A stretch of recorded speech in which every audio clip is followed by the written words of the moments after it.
In this video, I'm going to be restoring a cocktail cabinet for a client who dropped this off at my house shortly after picking it up from a local furniture shop. Structurally, it was in good condition, nice and solid, but there were lots of scratches and also some chipped out veneer, the worst area being this one at the bottom back corner, and I'll repair that later in the video. The finish also just generally looked a bit dull and lifeless. The top section opens up on hinges and it has mirrors on the inside, plus a light that doesn't work, and we'll try to fix that light later in this video. And the bottom section is a cabinet with a key lock, one shelf, and many cobwebs. To begin, I lifted the unit onto some sawhorses so that I could have a look underneath, as often with furniture like this you'll find some woodworm damage. But not this time, no signs of woodworm past or present, so there was no need to apply any treatment. I'm going to be using my card scraper to remove the old finish, so I began by preparing a burr onto the edges. If you're interested in finding out more about how to prepare a card scraper, I have a video which goes into great detail on that, and I'll leave a link to that in the description box. I started on the top panel to see how well the card scraper worked to remove the old finish. I worked in the direction of the wood grain to minimise any chance of damaging the veneer. The card scraper works great for this. You can see by the dust here that it's only removing the finish and none of the wood, which is just what I wanted. Then it started to rain, which was a shame as I was hoping to do this outside because of the amount of dust that scraping stirs up in the air. But no such luck, so I moved the cabinet into the workshop and carried on working.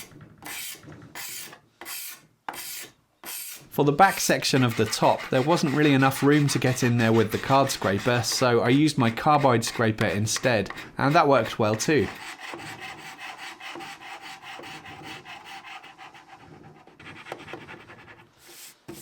One comment that I get quite frequently on these type of projects is why not just use Citri Strip to remove the old finish? Citri Strip isn't available here in the UK, unfortunately.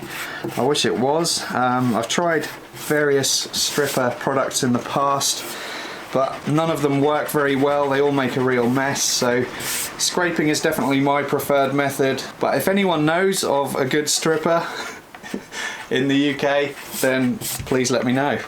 All that's left to do now on the top is this front edge, and because the veneer has been laminated to this curved edge, scraping it with the grain is going to be tricky, and I don't really want to scrape it against the grain, so I might try sanding with some 100 grit to see if I can remove the finish that way.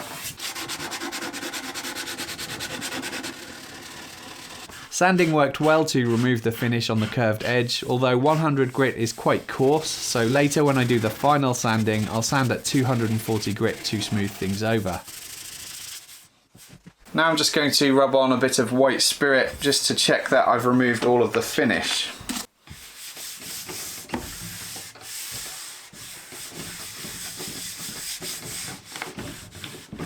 Really happy with that, the veneer's come out really nice. And it looks like I've managed to get rid of all of the old finish. There are a couple of small dings in the finish over here where it looks like the damage has gone through the veneer. And I've got a brown Sharpie pen here. I'm just going to use that to touch up these dings. I like to apply this, wait for it to dry, and then reapply to get the desired colour. I applied that a little bit too heavy, so I'm just using my white spirit soaked cloth to rub away the excess.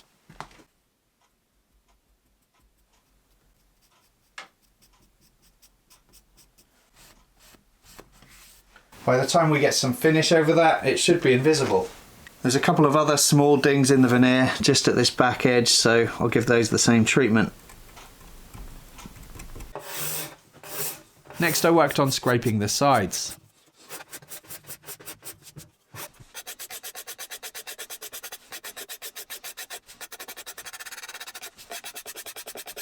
Down here at the bottom of the unit, you can see there are some veneer chips as well. There's also some veneer damage at the back edge here where it looks like it's taken a knock at some point. I'll work on repairing those parts later in the video, but first I wanted to get all of the scraping out of the way. Here you can see just how useful this carbide scraper is for getting in tight right up to the edges. Here I'm rubbing down with white spirit again, and I was really pleased with how the veneer looked. There are a few deep scratches on this side and on the front too. And while so far I've only been trying to remove the finish with the scraper, and that's been working well, I think on these I'll need to remove a little bit of the wood veneer as well, but I've got to be very careful because I don't know how thick this veneer is and I don't want to risk going through it. So that's the finish gone. Now to take a little bit of the wood away, as much as I dare to.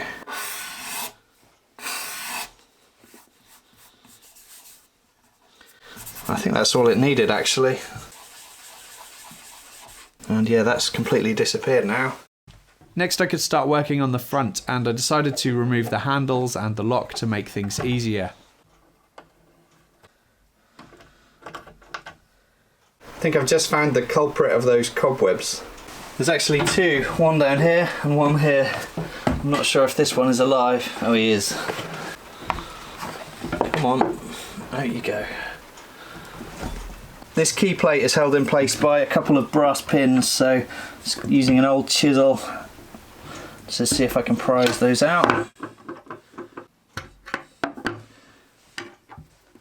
Here's another one of the deep scratches, and once again it came out no problem.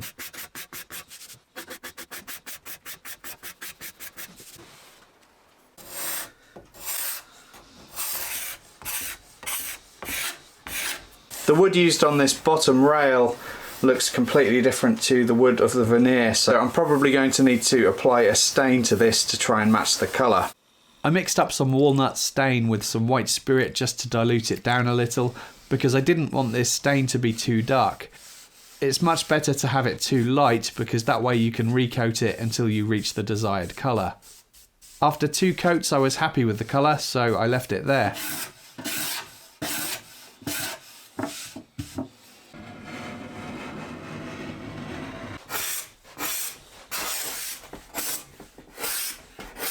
Once all of the scraping was done, I sanded everything at 240 grit. I sanded by hand because I didn't want to risk sanding through the veneer, which is pretty easy to do with a random orbit sander. Don't ask me how I know that. Next I started working on the veneer damage. For this piece at the back, I just lifted it up using a knife blade, got some super glue in there, wiped away the excess with white spirit, and then taped it down. I then clamped on a scrap board until the glue dried. Once that was dry, I did a bit of sanding, and I'll work some more on this area later on in the video. I applied some boiled linseed oil to the entire unit to pop the grain. I just wiped it on with a cotton cloth. I'm using a piece of old bed sheet here.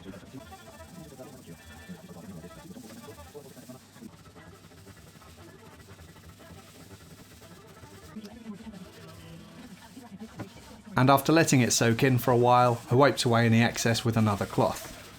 Next I started working on the biggest area of damage on the corner of the side panel. First I made a few cuts with a sharp knife and a ruler to guide it to keep it nice and straight. I could then peel away the veneer, ready for a new patch of veneer to be applied. I found a piece of walnut veneer that quite closely matches the grain on the unit. You can see here there are several arcs in the grain. So I'm thinking that I will use this corner to patch in the repair. I added some boiled linseed oil to another piece of the veneer just to see how good a match this would be, and it looked pretty good. I made a few cuts with a knife to get it down roughly to size, but keeping it a little bit bigger than needed.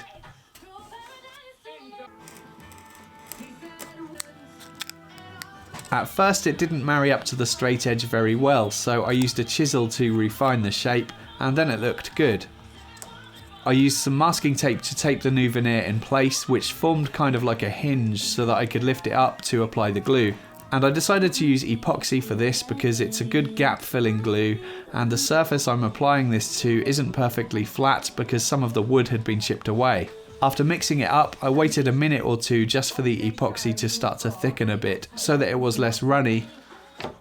I clamped a board down on top of it, and then after about 10 minutes I came back and removed the tape and cleaned away the excess glue.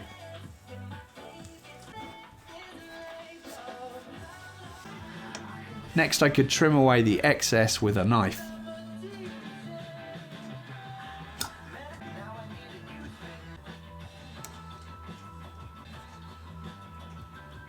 Then I did some sanding to flush everything up, first with 100 grit and then 240 grit.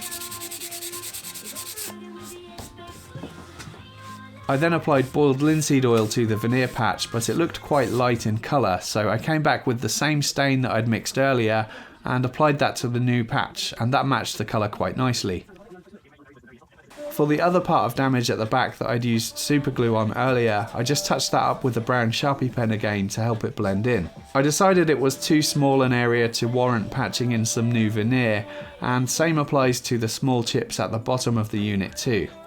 I left the cabinet alone for a couple of days so that the oil finish had time to fully cure, and then I could apply the top coat of finish, and for that I used acrylic spray varnish as it's hard wearing, so it will protect the cabinet from things like moisture and heat marks in future. I gave it 3 coats, denibbing with 400 grit in between each coat. The varnish gave the cabinet a nice satin sheen, and denibbing it made the finish super smooth. I could then add the handles, lock and key plate.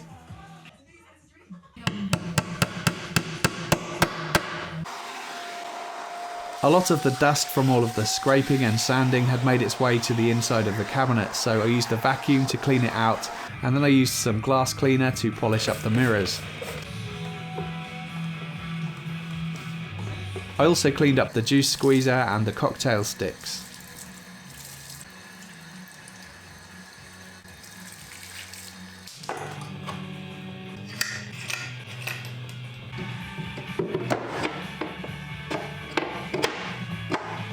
I mentioned near the start of the video about the broken light fixture in the top section of the cabinet. There was no cable and no bulb, so once I'd finished the restoration side of things, I asked my friend Alex to see if he could get it working. You might recognise him from a few of my older videos. So he popped around with some new cable and one of these S15S bulbs and a plug for the cable too, which he wired up. We had to drill out the cable hole on the back a little wider in order to be able to fit the new cable through the back. And the hole was really close to the top panel, so I took it really slowly to avoid damaging it. Feed it all the way through. What? That much? See if we can get into it. Then Alex could wire up the cable to the light fixture. Ah, rubber. And the switch which automatically turns the light on and off as the door opens.